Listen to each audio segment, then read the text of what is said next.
সুপ্রভাত বন্ধুরা। আজ 15ই আগস্ট 2024 আমাদের স্বাধীনতা দিবস।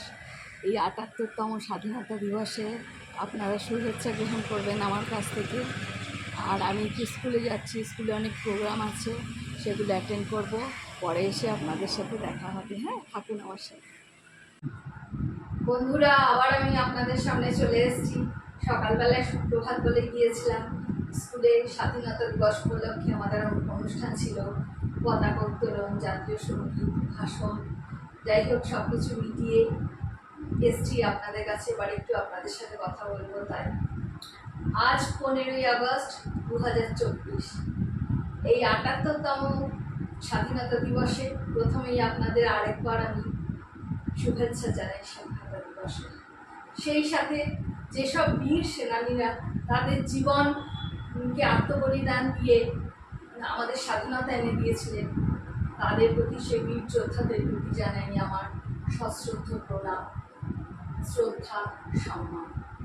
1947 সালের এই 15ই আগস্ট ভারতবর্ষ স্বাধীন হয়েছিল। দীর্ঘ 200 বছরের ব্রিটিশ শাসন থেকে নিজেদের মুক্ত করেছিল। তো এই দিন থেকেই আমরা আমাদের স্বাধীনতা বা সার্বভৌমত্ব লাভ করেছিলাম। সার্বভৌমত্ব কাকে বলে? সার্বভৌমত্ব বলতে দু ধরনের হয়। এক হলো বাহ্যিক সার্বভৌমত্ব, অর্থাৎ কোনো বহিঃশক্তির দ্বারা আমরা নিয়ন্ত্রিত হব না, আমরা হব সম্পূর্ণ স্বাধীন। এবং আভ্যন্তরীণ সার্বভৌমত্ব, অর্থাৎ অভ্যন্তরে কোনো ব্যক্তি, মানে দেশের ভেতরে কোনো ব্যক্তি, কোনো গোষ্ঠী ভারতীয় সংবিধানের ঊর্ধ্বে নয়। সকলকেই ভারতীয় সংবিধান মেনে, ভারতের আইন মেনে চলতে হবে। এই হলো সার্বভৌমত্ব। আজকের দিনে আমরা পতাকা উত্তোলন, জাতীয় সঙ্গীত, বীরদের, শহীদদের স্মরণ করা, তাদের শ্রদ্ধা জ্ঞাপন করা প্রভৃতির মাধ্যমে দিনটি পালন করে থাকি। কিন্তু এই একদিনের আনুষ্ঠানিকতায় যেন আমাদের স্বাধীনতা দিবস সীমাবদ্ধ হয়ে রয়েছে। আমরা প্রকৃত স্বাধীনতা বলতে কি বোঝায়, তার অর্থ কি বুঝি? স্বাধীনতা মানে কি? স্বাধীনতা হলো সেই পরিবেশের সযত্ন সংরক্ষণ যার মধ্যে, যেই পরিবেশের মধ্যে ব্যক্তি তার ব্যক্তি সত্তার সম্পূর্ণ বিকাশ করতে পারে, সেই পরিবেশ সৃষ্টি করে, তাকেই আমরা স্বাধীনতা বলি। তাই একজনের স্বাধীনতা আরেকজনের কর্তব্যের মধ্যেই নিহিত।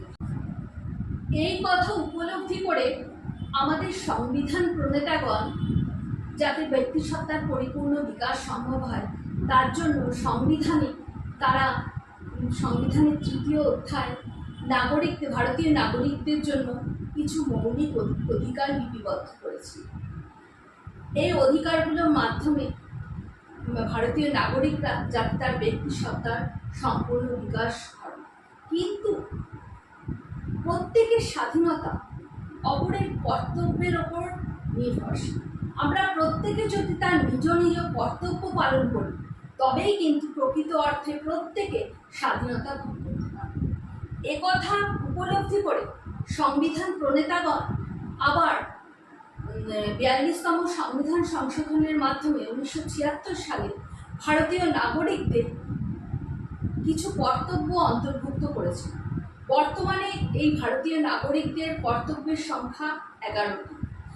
যেমন তার মধ্যে হলো, যেমন ধরুন, জাতীয় পতাকা, জাতীয় স্তোত্রের প্রতি সম্মান প্রদর্শন, জাতীয়তাবাদী নীতির প্রতি সম্মান প্রদর্শন, সেসব নীতি লালন পালন করা, দেশ রক্ষার কাজে সাড়া দেওয়া, নারী জাতিকে সম্মান করা।